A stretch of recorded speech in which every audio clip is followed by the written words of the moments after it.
So we were outside Rajgir and we were walking along, and we'd had lots of premonitions of this. And the last one was we walked down this track, people saw us and started running away and gesticulating wildly. We go, oh, what's the problem?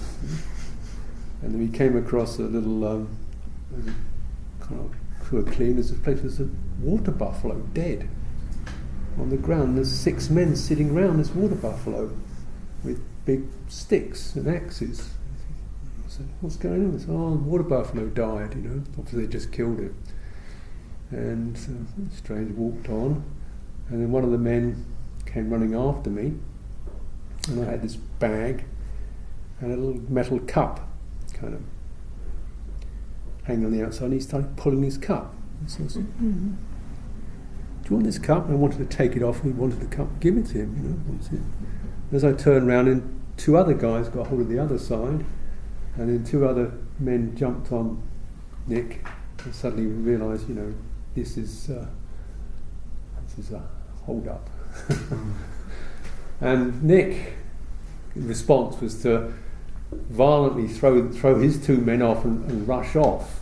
And these 2 men went rushing after him, and he started chasing. They went off, and there were 4 of them on me, holding me, struggling, trying to get these things off. And I had this bag, I had a water bottle over the other side. So because the 2 bag was going across one shoulder and the water strap of the water bottle was going across the other shoulder, they were rather knotted together, so I couldn't get them off. So I was trying to get them off, and they were getting more and more angry. So one of them actually picked up his axe and came over with his axe,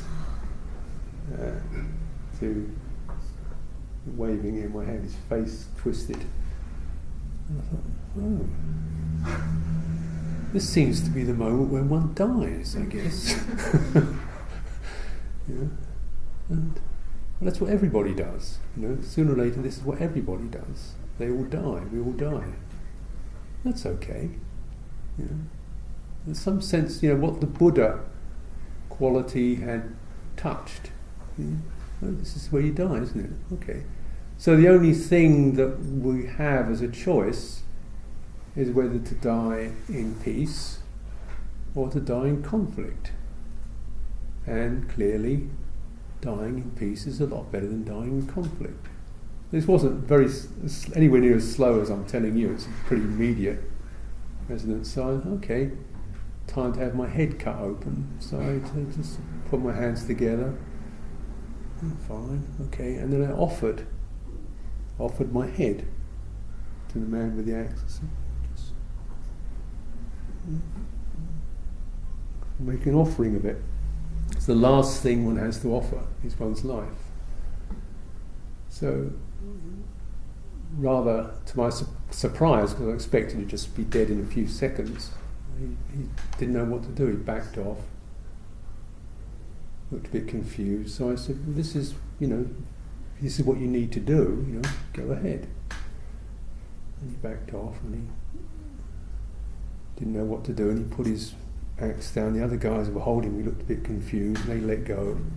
I said, "Well, I thought you wanted these bags." Yeah, gave him the bag. I said, "Here, have it. I don't need it. You can take it." And walked off. And just went and sat down, did some chanting, and then the whole thing stopped. Whereas my friend Nick, who'd been fighting these other guys, had shaken them off. And then he suddenly realised he'd left me with 4 armed guys. And he thought, oh, this is not going to go down very well, is it?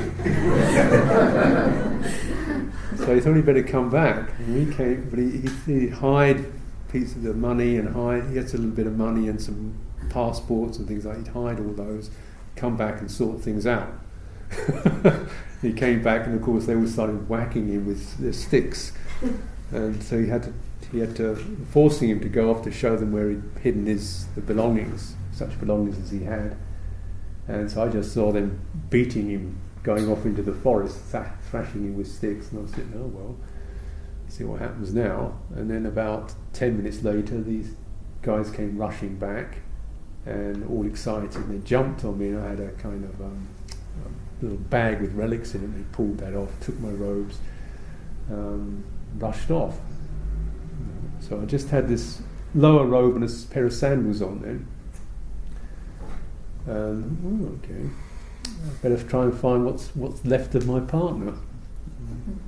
So eventually I found him. He was all he'd escaped by throwing himself over the edge of a cliff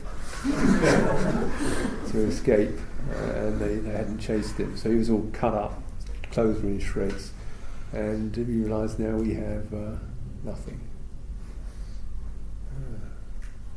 Nothing. Feels good. Not to have to worry about all that. Feels clear. Feels good. So then we kept going. But it was such an interesting presentation. The difference between peace and struggle. I was completely unharmed, unscratched, and my mind was calm. His has gone into the state of panic and fear, and he got bashed up for it. And then there we were. I just literally had a pair of sandals and an underrobe. That was it. And there you are in India. Yeah. There's complete stripping.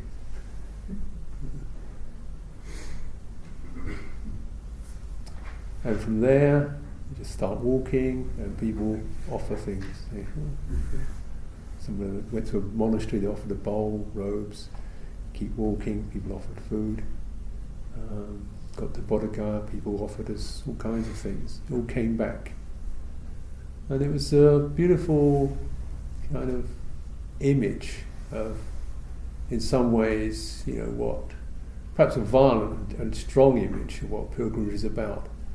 The stripping away of the known, the belongings, the owned, right to the edge of death.